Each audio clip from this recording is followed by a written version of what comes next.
একটা কাগজের নোট একদিনের শেষ, একটা ভোটের গাড়ি আপনাকে 5 বছর করতে হবে। আপনি যত কিছুই ক্রয় করেন না কেন, প্রত্যেকটা জিনিসের পিছনে ভ্যাট আছে। সেজন্য আপনার অর্থ, আপনার দেশ, আপনার পরিবার, আপনার সমাজ যেন বিপদগ্রস্ত না হয়, আপনার ভুল সিদ্ধান্তে আপনি সেটা করবেন না। আমি ব্যক্তিগতভাবে আমি আমার কথা বলতে পারি, ভালো লাগলে আপনি দিবেন, কিন্তু সুস্থ মানসিকতা দিয়ে দিয়ে প্রার্থীকে বিবেচনা করবেন। আমি মনে করি দেশের স্বাধীনতা রক্ষা করার জন্য, দেশের ছাত্রী মায়ের সম্মান রক্ষা করার জন্য, আমাদের বীরদের সম্মান রক্ষা করার জন্য আমি আস্থা করতে পারছি রাষ্ট্রপতি জিয়াউর রহমান, বেগম খালেদা জিয়া, সুযোগ্য সন্তান জনাব তারেক রহমান, ধানের শীষ। আমি মনে করি দেশ জাতি নিরাপদ।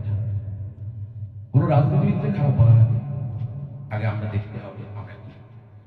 আমি যাব সমাজ সেবা করার জন্য। যদি আমাকে ভোট কিনতে হয়, তাহলে আপনার বলার অধিকার নাই একজন রাজনীতিবিদ ফসল। সেজন্য টাকার কাছে নিজের বিবেককে বিক্রি করবেন না। আপনার ভোট আগামী দিনের ভবিষ্যৎ। দেশের রাজনীতিবিদদের কাছে আপনার দেশের স্বার্থে, দেশের মানুষের স্বার্থে নিজেদের রাগ, অভিমান বিসর্জন দিয়ে দেশটাকে ভালোবাসুন, দেশের মানুষের মধ্যে ঐক্যতা তৈরি করুন, সুন্দর একটা আগামী বাংলাদেশ বিশ্বের কাছে তুলে ধরুন। একটি বাংলাদেশ, দুই জাগ্রত জনতা, সারা বিশ্বের বিস্ময়, তুমি আমার